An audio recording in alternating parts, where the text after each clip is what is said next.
everyone, I am Mansi and I am from Mumbai.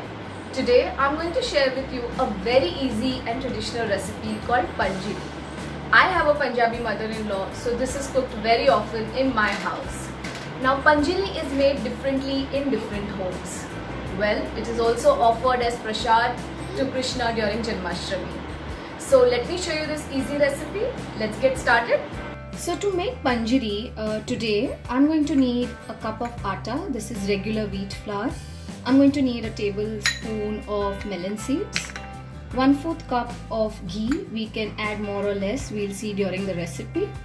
Half a cup of powdered sugar, a cup or so of fox nuts, makhana, and 1 or 2 tablespoons of mixed nuts. You can just grind them or coarsely chop them as I've done here.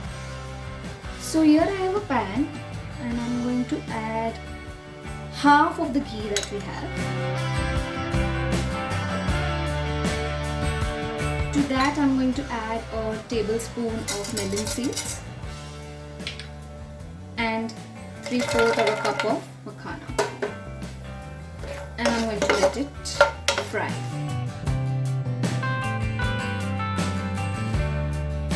So these are cooked for a minute and you'll see the makhana turning slightly brown, the melon seeds also.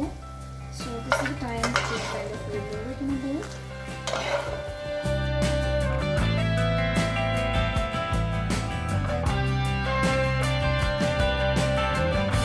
In the same pan on low flame, whatever ghee is left, you can let that be and add a cup of atta.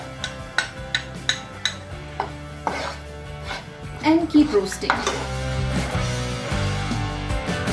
So I am making 1 cup panjiri and this is the measurement of sugar and everything else. If you want to make more, you need to change the measurement of everything else accordingly.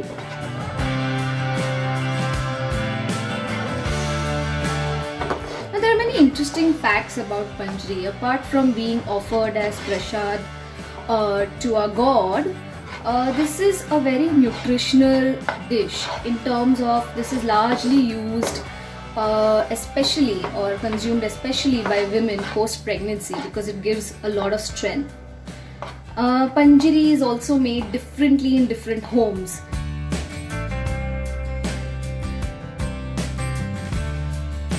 Nowadays there are many versions of Panjiri. Panjiri can also be made using ragi atta, while here I am using wheat flour. That's the original way of doing it. I get this nice aroma of the wheat flour. You have to make sure that the flame is always on low and you can't stop stirring it. There was some ghee which we left in the bowl. This is the time to add it.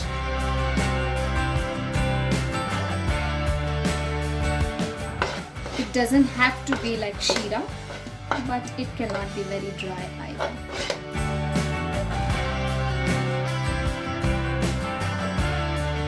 So now, as you can see, the flour is nice and brown. It smells really nice. At this point, we are going to add the makhana and the melon seeds in that.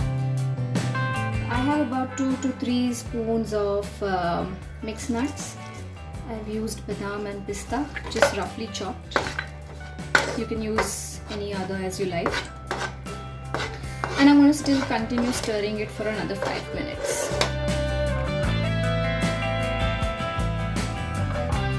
So as you can see, this lovely brown color after another 5 minutes tells us that our panjiri is done.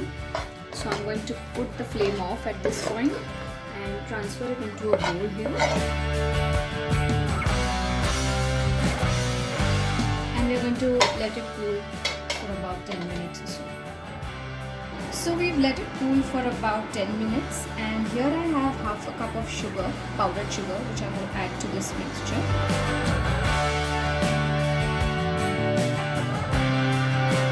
So Panjiri as such is ready, but you could also make Panjiri laddus if you are not comfortable eating it as it looks right now.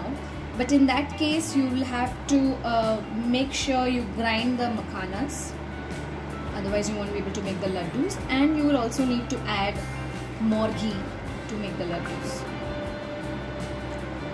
So the sugar is nicely mixed, as you can see here. Because we've specially made this for as prasad, I'm going to plate it in this beautiful bowl.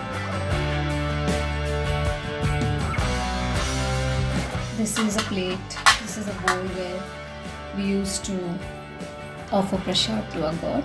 I'm just adding some pistachio, I like it over everything, so I'm just going to add some more. And our Panjiri is ready. So I do hope you like and enjoy this traditional recipe called Panjiri. While this is made as prasad, but you can also store it in a jar at your work desk and have it as your 4 p.m. snack. This will stay good for a week or 10 days without any problem, without any refrigeration, and you don't refrigerate this, by the way. So do try this and share your feedback with us. Bye!